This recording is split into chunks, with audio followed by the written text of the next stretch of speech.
Good evening, folks, and welcome to the Entrefluential Life Podcast. I'm your host, John Tanner. And I'm your co-host, Sebastian Tanner. As you can see, Sebastian and I are here together in person for the first time ever on the Entrefluential Life Podcast, which we're really excited about. Oh, yeah. So, Sebastian's back here in Jacksonville, Florida. He just came in yesterday, right? Yeah. Sebastian, how do you feel about being back here in Jacksonville?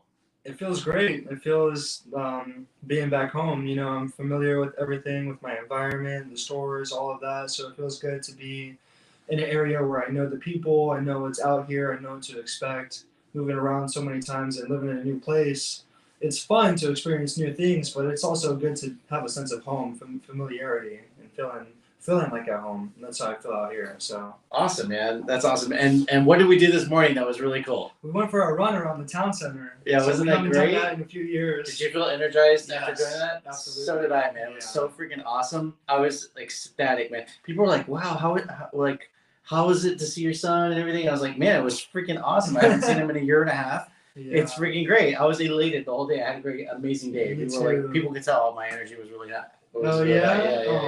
Yeah, it was really great, man. So, what do we have for our audience today? So today we're going to start off with our physical tip, and that is going to be to start using the sauna. So there's a lot of reasons out there why sauna is good for you, and everyone has their own personal reason. But here's some few things that I found online and some stuff that I've experienced for myself why I think the sauna is good. You can burn calories, that's for sure. You're going to burn calories while you're in the sauna. Not a lot, enough to lose a whole bunch of weight, but it can make a difference over time. It can make a significant difference if you stay with it every single day. And obviously you have to watch what you're eating too. Otherwise, if you're burning calories in there, but you take it in right afterwards, there's no point. So I wouldn't go to the sauna for the sole purpose of trying to burn calories. It's a side effect of going in there. Secondly, you're going to sweat out your toxins. This is a proven fact. So if you're drinking the night before, you have to go to work the next day.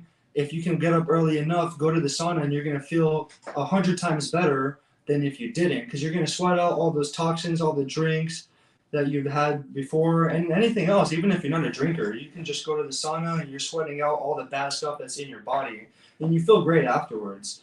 You can potentially improve your heart health and the circulation of the blood flow, and potentially it can also reduce pain and inflammation in your joints. So for me, I have a little bit of a bad right knee, so I go there, and sometimes before I work out, I like to go to the sauna for a minute or two as a warm-up, because it gets the blood flowing and it gets the body feeling ready for the workouts, basically like priming the muscles. And it can also improve your skin as well. So you might notice changes if you have acne or something, if you're breaking out a lot, going in there and sweating all of those, it really opens up your pores so you can sweat all of that stuff out of your skin, and it's like cleansing for it. So multiple reasons. There's a lot of reasons why it's good to go to the sauna. So you should start using it. So here's one more reason. I heard that in Japan, if you drink too much sake, that you go to the sauna to sweat out all of that alcohol from your body. So if you have a little too much to drink, go to the sauna and sweat it out. Yeah, exactly. There's this house that I want to buy in the Woodlands, close to the Woodlands, Texas, in Tomball. Mm-hmm.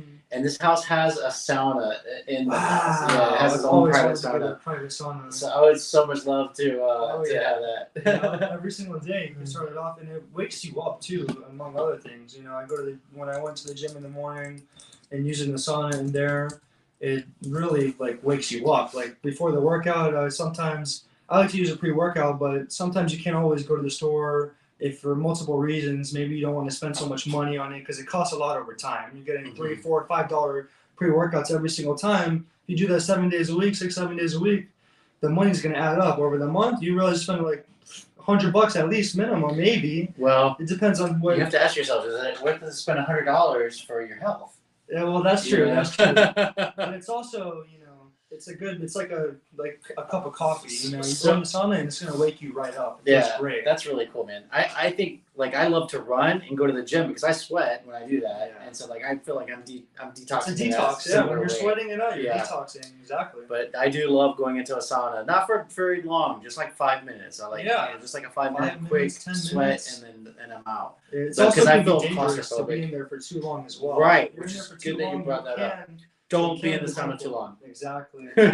We're just warning you. Don't stay in the sauna for too long, okay? All right. All right. And you should probably see a doctor if you've never done it before and you have health conditions. You might want to see a Yes, doctor about that, absolutely. right? And they'll let you know if it's going to be safe for you. Because some people, if you might be diabetic or whatever the case might be, and you're sweating all of that, and you're not drinking any water, you're going to lose. And it can make you lightheaded too. You know, I've had some times where I was in the sauna for too long and I felt a little bit dizzy. Yeah. And so that's like, if you have certain health conditions, you absolutely need to go and check Talk with to the a doctor doctor first. Yeah. Absolutely.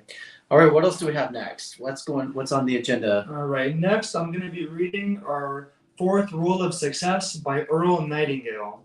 This is, before a person can achieve the kind of life he wants, he must become that kind of individual. He must think, act, talk, walk, and conduct himself in all of his affairs as the person he wishes to become.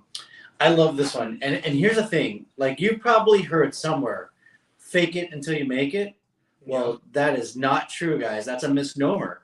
The reality is, make it by making it, okay? Don't fake it till you make it because you make it, right? Exactly. So little strides, like start adopting the person that you want to be, piece by piece, step by step, one action at a time, one rung up the ladder at a time, until you become that ultimate you that you want to be, okay? Don't be somebody you're not, because that'll come across as artificial and you'll lose people. So you do not want to do that. You do not want to fake it, okay? Just take baby steps and to become the person you want to be.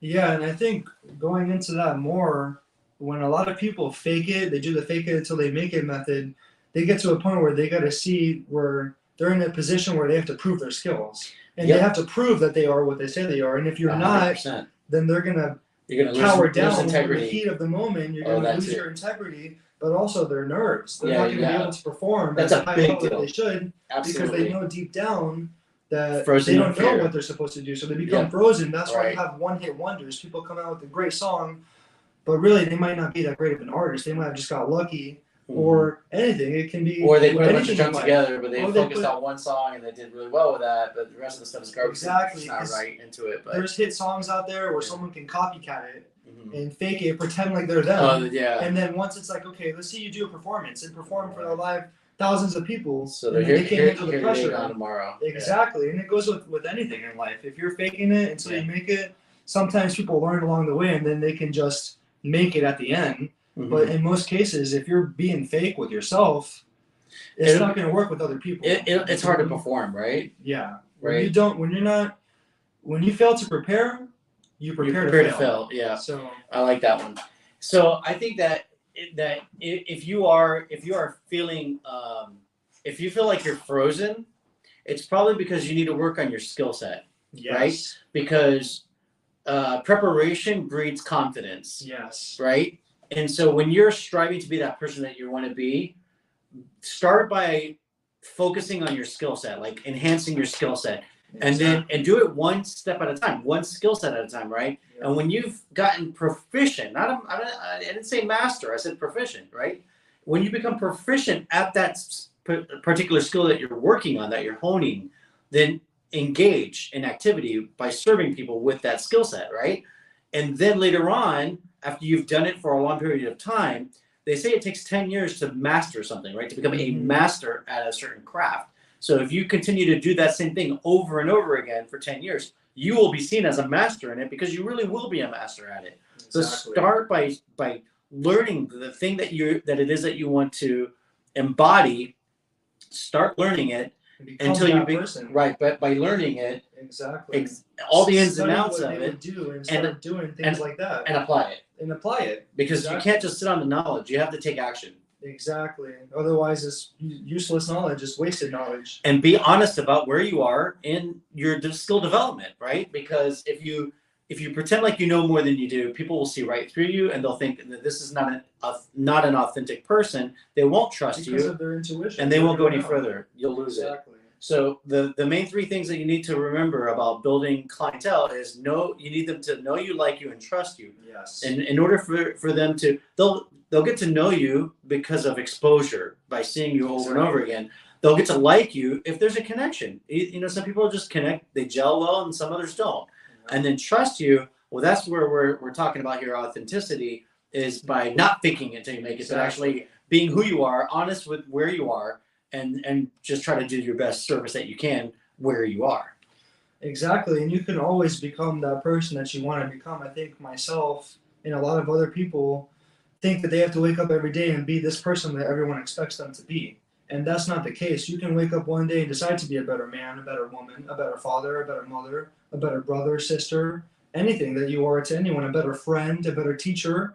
Whoever you are in life, you can always wake up and decide, okay, let me work hard today. Let me put a pep in my step. Let me change my attitude, the way I talk to people. Let me try to impress everyone that I meet and make them have a good day and try to put a positive impact. You can do anything just because someone knew you in high school or something and they knew you as this person that you used to be. Who you are yesterday doesn't determine who you are today. You determine who you're going to be today. I like that. I think that's good. Anyone can become who they want to become. And a lot of people don't have the encouragement. Sometimes their surroundings, the people that they're involved with, don't give them the proper encouragement to get better, and so they always think down on themselves. Right, they should change their environment. They got to change. Yeah, and that's at that point you change who you're surrounded by. Absolutely, birds of a feather flock together. You are who you hang with. Change your environment. If you feel like your environment's holding you down, get out of that environment. Get into a new environment and start being the person that you want to be. Exactly. All right, that's awesome. I think we got that one right on point, right? Yeah. We covered that one. All right, so what about our spiritual tip of the day? Spiritual tip of the day, we're going to be reading Living the 66 Books of the Bible by Dr. David Jeremiah. And today we're going to be going over the book of Joshua, right? Joshua. Mm-hmm. All right, so the passage goes like this. After the death of Moses, God commissioned Joshua to lead the Israelites across the Jordan River into the land promised but to Abraham's descendants. The book of Joshua tells the story of the possession and division of the land by the tribes of Israel. The first half of the book, chapters 1 through 12, tells how Israel took possession of the promised land. And the last chapters, 13 through 24, describes how the various tribes settled into their allotted portions. At the end of the book, Joshua gave his farewell address. He reminded the Israelites of God's guidance and power, telling them, "Behold, this day I am going the way of all the earth, and you know in all your hearts and in all your souls that not one thing has failed of all the good things which the Lord your God spoke concerning you." Joshua 23:14. He warned them against reverting to the gods of Egypt, false gods, or adopting the gods of the people whom they had dispossessed. And he proclaimed with holy audacity, "But as for me and my house, we will serve the Lord." Joshua 24:15. We're living in an age of many gods, many philosophies, many temptations.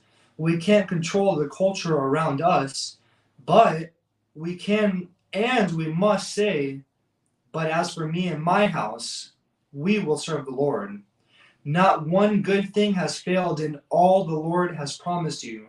Let nothing stop you from serving the Lord all your days with all of your heart. The key theme of this is to claim his promises. God is faithful. Choose this day to serve the Lord. If he makes you a promise, he's going to keep it. He's not going to turn his back on you. And it might not happen the day that you want it, but the timing is always perfect. So it's going to happen whenever it's meant for it to happen in your story. Mm-hmm. The key challenge of this is to live out Joshua 24:15 by putting biblical principles into practice that guide you at home and in your community. Our key verse, choose for yourselves this day whom you will serve. But as for me and my house, we will serve the Lord. There's a lot of people out there serving all kinds of false gods, all kinds of there's pagan gods, there's idolatry, there's all kinds of ideologies that are going around with all kinds of gods, and there's all kinds of misinformation going around. So that's why the key verse is to choose for yourselves who you are going to serve. Everyone's out there serving whoever they're going to serve, and they don't really know what they're doing. That's why you have to be strong. But as for me and my house, we will serve the Lord. You have to stay strong with you and your family. Our key prayer Lord, I choose this day to serve you. May I put you first in every area of my life so that the world will see you in me. So I have something that popped up in my mind while you were reading that. Was the other day I had this idea, this thought, just thinking about my religion, being a Christian, and thinking about evolution versus creation. And I thought, if someone argues about evolution being like the struggle, I think evolution ties into Christianity. I think it's a process. The way that we perceive it, if you perceive it through a Christian worldview, you can see that if dinosaurs existed millions of years ago, that a million years could have transpired in one day from what we look at of when the world was created in 6 days. One day could be a million years if you slow down time, which God can very well do, according to our knowledge. He doesn't go by time. Right. Time is relative for us. We calculate time. We say what's one day, what's 24 hours, right? And so we're linear, but God is non-linear, backwards and forwards, all through time. He can slow down time. He can make a second, an hour, or a millennium. Yep. He can do that. And so when I look at it from that perspective, I can see how evolution of dinosaurs and so forth, like what has happened here on Earth, makes perfect sense to me. And I think that, so if man came from, let's say man came from ape, which is one part of kind of the missing link between an ape and a man. If that was true, that we evolved from apes, then why haven't apes evolved? And we know about God for over 5,000 years of scripture, right? The ancient scriptures. Jesus existed 2,000 years ago, okay? So look at all that timeline. All of this time has passed. And yet we have apes that we've been living with for all this time, and they haven't evolved. They're not talking. They're not building houses, buying cars. They're not doing the things that we do. So why haven't they evolved, right? So it shoots down the process of, evolution. We evolved from. No, we didn't. We've always been here. They've always been here at the same time. Yeah, you see what I mean? They want to say that we came from that. No, we didn't. It can't be. Why would they not have evolved all this time? Exactly. Right? And so that was the thought that came in my mind. I was like, that's what happened here. And humans also haven't evolved that much either. We've evolved, but we're not flying. We're not in flying saucers. We don't have gills and stuff, and we don't swim in the ocean and breathe in the water. If you go back and read stories about people that were around in the 1300s, 1200s, right? The pirates, in the 1500s, romancing era, Romeo and Juliet. Really, we haven't changed very much since then, haven't right? Changed much. Yeah, exactly. we're not floating. I'm not levitating my water bottle to come to me. Woo, So we're pretty much the same, guys. Exactly. So given the knowledge that we have, I think we're, we can pretty much start off as humans. We can pretty much, we probably did. We probably just started off as human beings. Probably Adam and Eve, and maybe they were the template for all of human beings that were created by God. So anyway, the whole point is this: look at everything. Everything's relative. Okay, look at everything from a big point, like a big picture, and you can see, you know what? Maybe all these thousands of people that talked about God are actually right, because maybe God has always been around since the beginning of time. And if you, this is one of the biggest things. Okay, when I went all in with my walk in Christianity, the biggest thing for me was, look, I've known a lot of Christian people that have done exceedingly well in their lives by living by a set of rules that are beneficial to them and beneficial to other people. And I said, if I do that, then I can have a pretty darn good life. And I made that decision in 2007, and here we are in 2022, and it's served me exceedingly well. So just give it a try. Go all in. Don't try haphazardly or halfway. Go all in and see if you see progress in your own personal life by living a Christian lifestyle. Yeah, because regardless of what you believe today or what you've been taught in your life, at the end of everything, at the key principle of anything that you learn in the Bible, or someone can make a new translation of the Bible and put their meanings from what they interpret the words, whatever interpretations of anything you get, at the bottom line, it's a set of good rules of treating people. This is the golden rule. Treat them how you want to be treated. Put good out into the world and get good back. Right. Give something good to other people. So even if you knew nothing about God, if you never believed in God, if you were whoever you were, wherever you came from, whatever you believe, it doesn't matter, because at the end of the day, you can give it a try, and it's not leading you the wrong way. It's a set of rules that unless you're just pure evil, who would see against that? Like, be kind to thy neighbor. Mm-hmm. Don't covet thy neighbor's wife. Like all these different rules that it's just is a way to live your life and to be a good person. Right. So why would you not want to just try that out? Bringing love and light into the world. Yeah, like how could you go wrong? Exactly. Why would you want to bring more hate and more of the bad energy, more of the bad vibes out there? It's telling you to put out good energy out there. Exactly, exactly. So like if you look at it from a polarity, you have good versus evil. Why would you want to focus on doing evil deeds? No, focus on doing good deeds. It can only benefit you and benefit the people that you serve. And what goes around comes around. It might not be immediate, but you do good things for other people. Even especially, it counts most if you're in a hard time and you do something good for somebody else. God will reward you. Absolutely. And you will be rewarded 100% in a great way. It's going to help you benefit. It's going to help other people as well. You know what the best thing about this is? I bet you the people that are listening here on this, we don't have to convince them. They're already convinced. They know that walking with God is the way to go, right? Yes. But they just need to figure out, like, how should I do it? Like, how should I apply it in my life? I think that's where we're all at, right? Like, how can I be a better Christian? Exactly. How can I give more light? How can I be a good steward, right? Yeah. Because good stewardship comes with rewards. If you're not doing well in your stewardship, and we'll talk about this later on in the podcast in future episodes, but if you're not maximizing your stewardship, then you're not growing as a Christian, because that's the process of sanctification.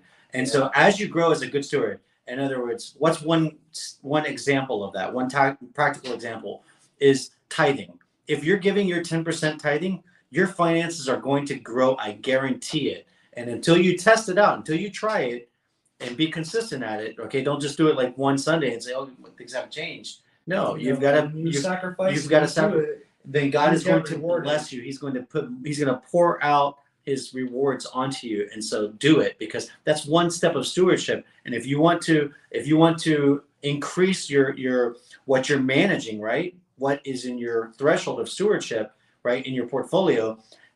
He is not going to give you more until you manage well what you already have. Exactly. Manage well what you have now, and He'll give you more to manage. Okay. Absolutely. So that's one thing. We'll give more examples of how you can be a better steward in future episodes, because I think that's going to be helpful. Yes. Very helpful, practical advice for our audience.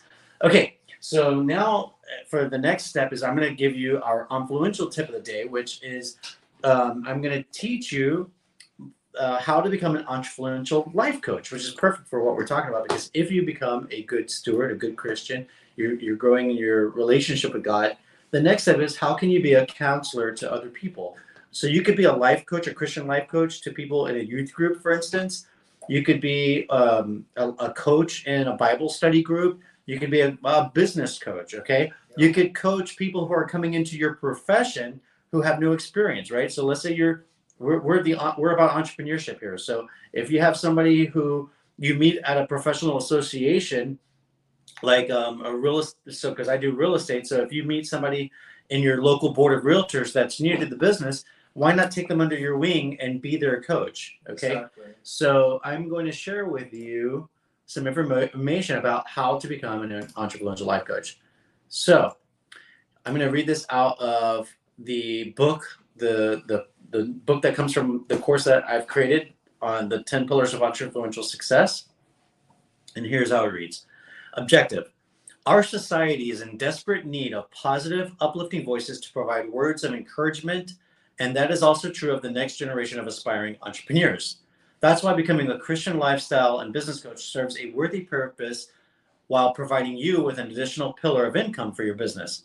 You can start by giving pro bono lectures to add value to others and gain a small group of private coaching clients or a small group of coaching clients as a result of your efforts.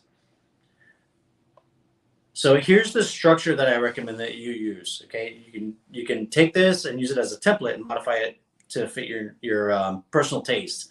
So if you're the first thing that I recommend that you do if you take on coaching clients is to start off with a preliminary assessment. So number one, let's say that you're teaching personal life coaching clients. I recommend that you start with the Sorensen Self-Esteem Assessment, which you can Google Sorensen Self-Esteem Assessment, and you can download it. That assessment will give the test taker, the assessment taker, an idea of where they are in self-esteem. There are so many people that are struggling with low self-esteem that the first step to overcome low self-esteem is to acknowledge where you are. Yes. Once you acknowledge that you do have low self-esteem, you can start to remedy that problem by taking on self-affirmations, positive self-esteem affirmations that you read to yourself every morning to boost your self-esteem. Now, if you're talking to business coaching clients, right, then I recommend that you administer a DISC assessment, right? And that DISC assessment, which you can just Google free DISC assessment, you can go to 123test.com and find a DISC personality assessment. And what that will do is that will teach your business clients where they fall in the 4 quadrants of the DISC assessment and how they should be picking people to work in their company, right? Because we're entrepreneurs here, how they should be picking people to work in their company that fit their personalities. Because there are matches, like some people, we all have our own strengths and we have our weaknesses. And so you need to align yourself with people that have strengths that are not your strengths, they have strengths that are your weaknesses, so that you can be a better functioning group. Okay. Yeah. So that's why I recommend the DISC assessment, so that you can pick your staff very well. So after the preliminary assessment, then you have ongoing coaching, which is usually an hour session or maybe 45 minutes, and then maybe like a 15-minute session for Q&A. And in that 45 minutes to an hour, you want to cover 4 things, right? And these 4 topics, these 4 categories I call discovery, planning, performance, and lifestyle.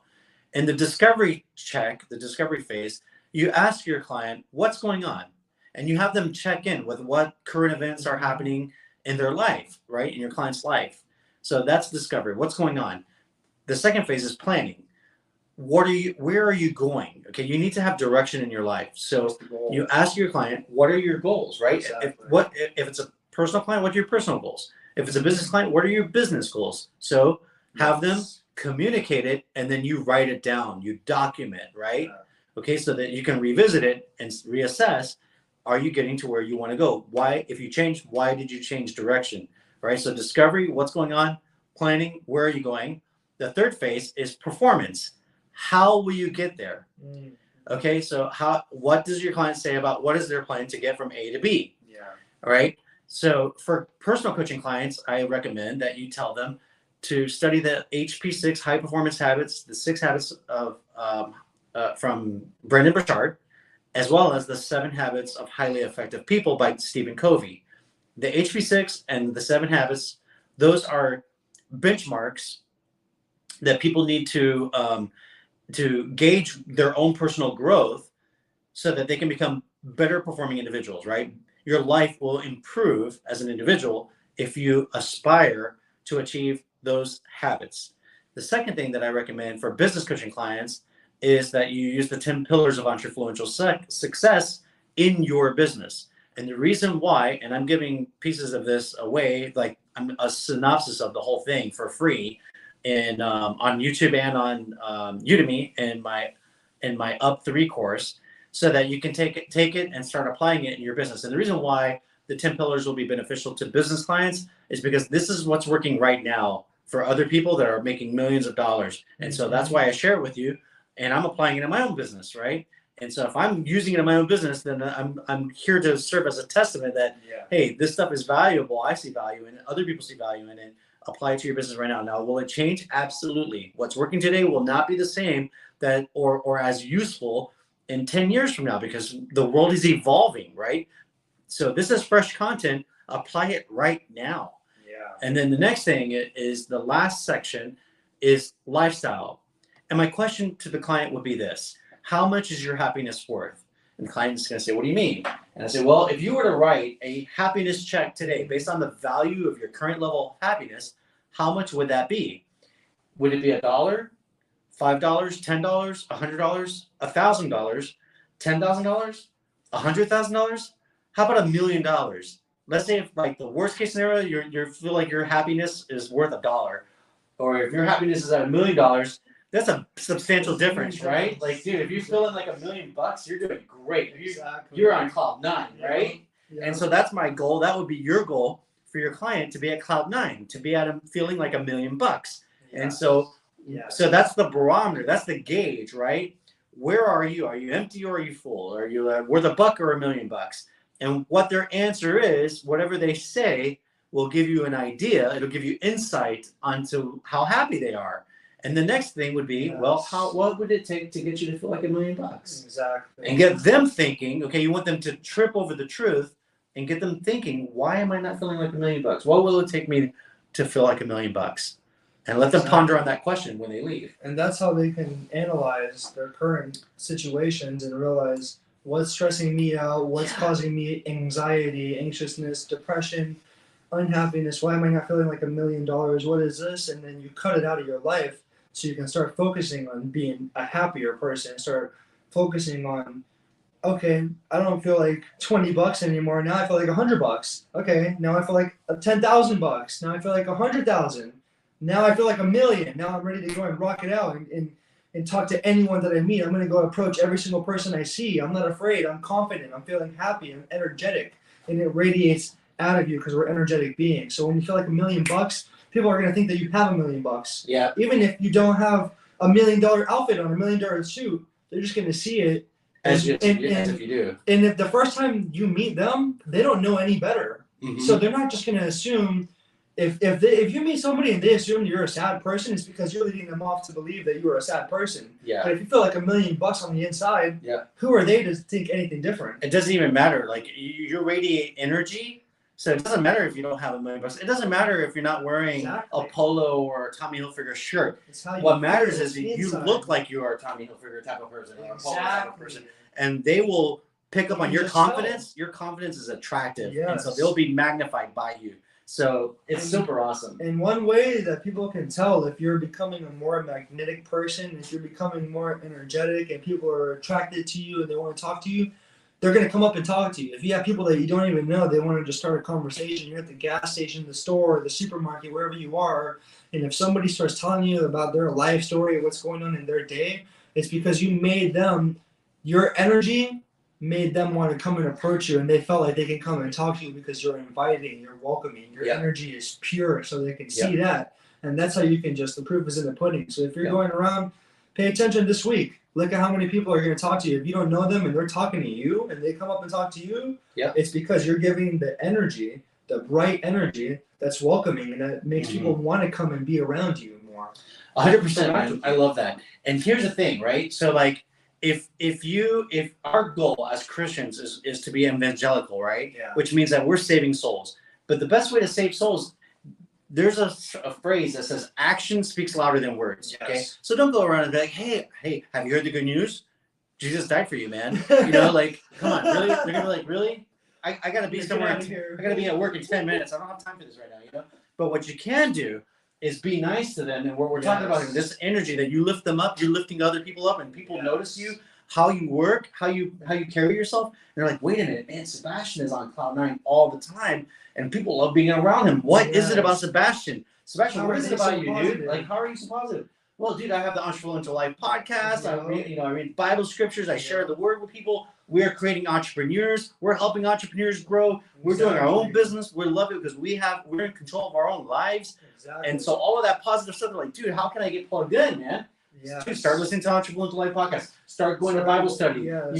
Dude, serve somebody, man. Coaching. Start doing stewardship. Yes. Exactly. Get coaching for your business, man. Right? And always start with yourself first. Just like the Michael Jackson song, I'm starting with the man in the mirror. And that's how you change other people. You can't go around expecting everybody else to change. Yeah. And if you expect people, monkey see, monkey do. So if you're a true leader, you change yourself first and you lead by example. Absolutely. I'm not going to ask somebody at my job or wherever I'm at, hey, can you go and do this? No, I do it first and I do it the right way. And so if I ask someone to do it, it's because I'm going to back it up and I'm going to do it with them. Absolutely. I'm going to show them how to do it and teach them.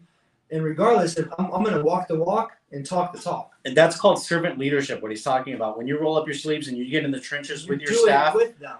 and you're working with them, that's servant leadership. Serve first, man. And get in there and do it with them. Yeah. Because nobody wants someone telling them, do this, do that, and they're a hypocrite. We don't want dictators. No. We don't want authoritarians. No, we want authoritative leadership. Yes. And encouraging, too. That's also another thing to remember. 100%. Your energy, everything, the way that you say something, you can either, the tongue in the Harry Potter movies, Dumbledore said this to Harry Potter. Yeah, I love this. I know what you're going to say. The tongue is a double-edged sword. It's both capable of inflicting damage and remedying it.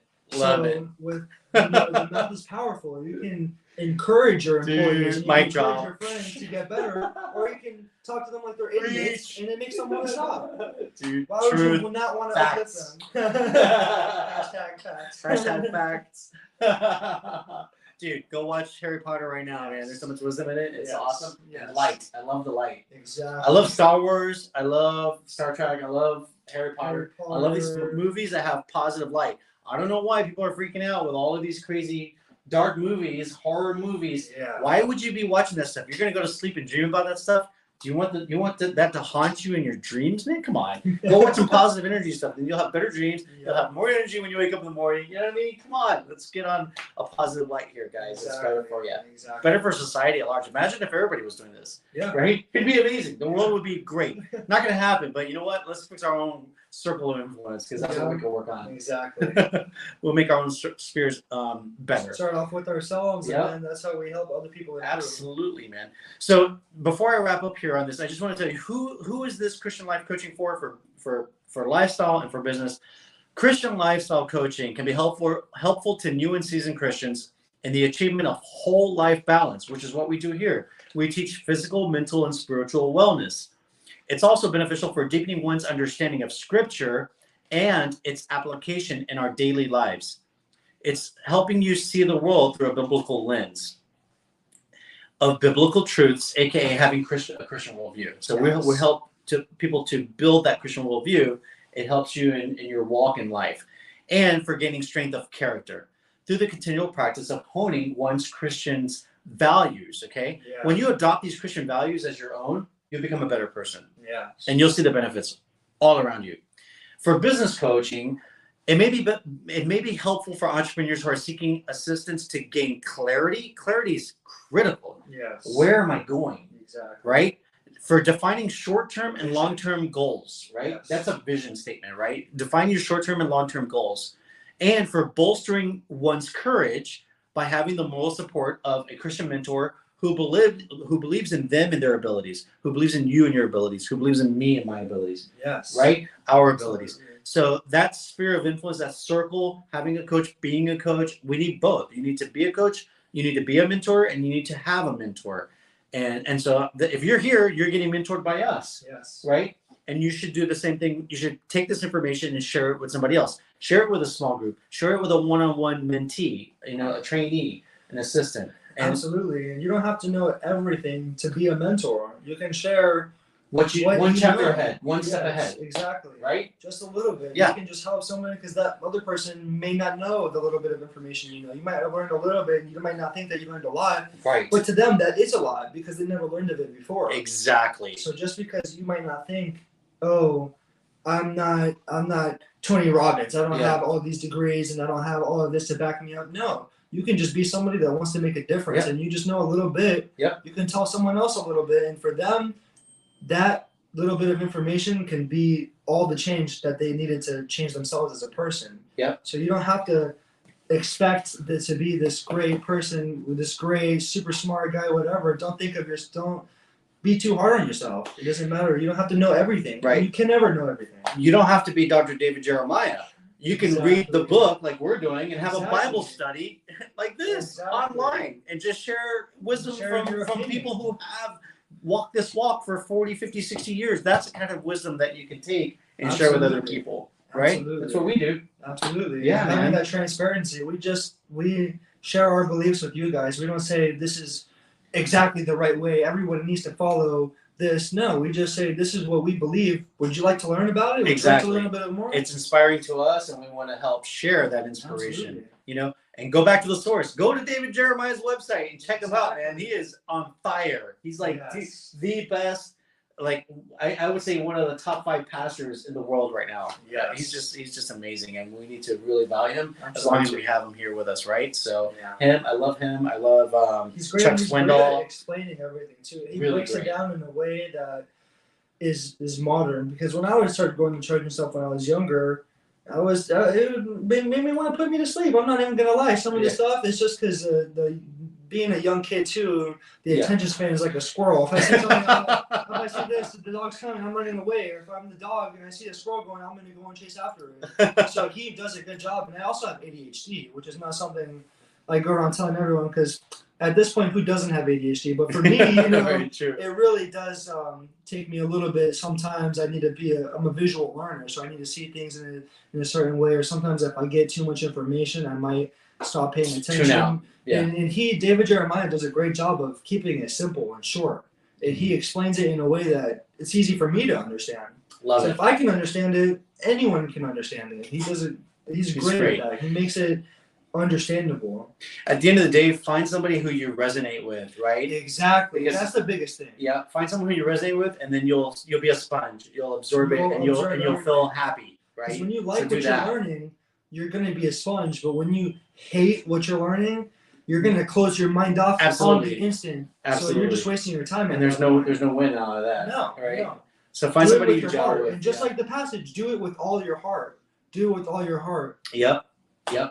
And these things are so valuable. Like our society is so lacking in the values, the Christian values that have been established for a very long time. They've been serving us Christians for a very long time. And I feel like the world has gone too far away from those things. And that's why we have so much chaos. That's why so many people are unhappy. And if you want to have happiness, God gives you peace and joy. And I can't explain it, man. It's just the easiest way I can explain it is if you think of a puzzle. It's a beautiful picture. And if you take one little piece of the puzzle out, the picture's incomplete. Yeah. And that's how your soul feels without a relationship with God. Yeah. And so if you want to fill that hole in your picture, which is your life, put that piece in, which is God, and everything will automatically make sense. Absolutely. And you will have joy that's unexplainable. It's supernatural. Okay, that means above what you know as being natural. Yeah. It's supernatural. God steps in and fills in a void and makes your life complete. He gives you peace in every scenario. All you've got to do is turn to him and you will have peace. And this is one thing I heard of, I think it was a Japanese philosophy, is that it was from a martial artist, is that your peace is right in front of you, but you don't choose to accept it. It's a choice. Yeah. That's why you have the free will. Yeah. You have the choice. You can lead a horse to water, but you can't make it drink. You know, that's what he does. He opens the door for us, and it's your choice whether or not you're going to go through it. And take a sip, man. It's worth it. Yeah, there's also, a lot of people, sometimes what you wanted to happen in a moment didn't happen, or something bad might have happened to you. And in the moment, you only see it as something bad. But if you take yourself out, if you look back on it, if you go fast forward a couple months and you look back on that situation, you'll realize that it was just like in chess. You move the pawns so that way you can get the king, And that's exactly what happens with us. Sometimes we lose someone that we might care about, or a friend or a friendship or anything that it could be, even a game, a toy, whatever it is. You might really be attached to something and you might lose it and blame God. Why didn't you do that? Oh, if you're God, if you're almighty and powerful, why didn't you save them? Why didn't you save this? Why didn't you get me this? Mm-hmm. And 100% of the time, is because there's something else in the plan. Exactly. So don't be so caught up. Live in the moment, but don't be so caught up in the things that are happening. Right. There's a big spider web of things happening. There's a lot of things, and everything is interconnected. Everything so happens is interconnected. Still, so like a river, let it flow through you. Be like water, like Bruce Lee said. Be water, my friend. Be patient. Be in constant flow. Yep. And be patient. And don't get too caught up on the emotions. It's going to change. You'll catch up with the reasoning why things were allowed to happen. Exactly. But if you're impatient, then you're going to be frustrated. And guess what? There's a whole lot of other things that are to And you're frustrate gonna you get taught forever. more lessons because you have so much to learn. You have to learn, grasshopper. Yeah. So be patient, grasshopper, and wait for the river to take you to where you will find wisdom. Right? Exactly. That's it, man. That's how it works. Yeah. Awesome, man. That was great. Dude, I really loved doing this in person, man. This It's like was such a amazing. different energy, Such a right? different energy. I love it, man. So our goal is to, in the near future, Have is to our have a guests studio with us. and bring them in Bring them and in have person. like our chairs, just like you're Yes. watching a regular TV show. It would be the Yes. Entrepreneurial Life show, right? Yes, exactly. Just like the other podcasts. Yeah, they're yeah. longer than us, and we see what they're doing. And we get amazing. inspired. So we're getting inspired. We want to have our interviews with our guests live in person. Yeah, that'd so be we can great. really interact Yep. on a different level. And if you know somebody who should be on our show, you need to email us, right? Yes. Like, reach out to us. I think what's Yes. our, I don't even know our email address. I think it's the Entrefluential Life, right? At gmail.com. At gmail.com. It's Yeah. pretty simple. And it's right there on the website. Visit us, go to entrefluencer.club, leave us a comment, type in here, and let us know who you think should be on the podcast. What we would really love to have is to have 10 different guests who are working in the areas that we've been talking about, which is like the Entrefluential Networker, which is good for public relations, life coaching, speaking, mentors, podcasting, right? Life coaches, anything like We- that. If you're like working, or you know somebody who's working the 10 pillars, come on and be a guest on our show and share your wisdom with our audience so that you can enlighten them and you can benefit from growing your audience as well, or grow their audience. So and even people that are just getting started, even Yeah, if you right. don't have all of the experience and you're just starting off with chime it, in. you can still come on the podcast Right. and still be a guest and Yeah. share your experiences of what you're learning as up and coming entrepreneur, Right? as an up and coming mentor. Or chime in on the Q&A and ask Or questions. chime in on the Q&A, come right? in the And chat, we'll give you ask answers. us, and We'll find answer. answers. We'll go If with we that. don't know what the answer is, we'll find it for We'll you. get it. Yeah, absolutely. So we like to close out now, and we always wrap up our podcast with a message. And what is that message, Sebastian? Go out there and amplify your message. Go out there and amplify your message. Listen, you got to circulate to percolate. And if you ain't getting out there and letting people know who you are, hey, I have a business. I sell real estate. Yeah. If I don't do that, I ain't getting No to one's sell gonna know nothing. about you. Right. Exactly. So you have to put yourself out there. Yep. Be your own Be amplification. courageous. Be Right. courageous and believe in yourself. Yep. More than anything. Even if no one else is believing in you, Yep. if you believe in yourself, you can move mountains. That's right. Pick up a microphone. Get the microphone. Hello, I'm here. And let people know who you are. Hey, you guys. Hey, you guys. All right, guys. This has been fun. All right. Thank you for joining us, and we will see you next time with a special guest Yes. that we're going to be interviewing. We're counseling, a Yes. professional counseling Yes. company, the Next owner, Tuesday. founder of a counseling company. will be with us. Innovia. I think is it Lenovia? Innovia So we'll Health. Innovia. Yep. Innovia Health. And we will have more information about that in the show notes. And we will see you guys on Tuesday at 7:30 p.m. Eastern Standard Time. Bye, guys. Thank you for joining us. We love you. God bless you all. Take care. Bye. Bye-bye. And he's hitting the end button now.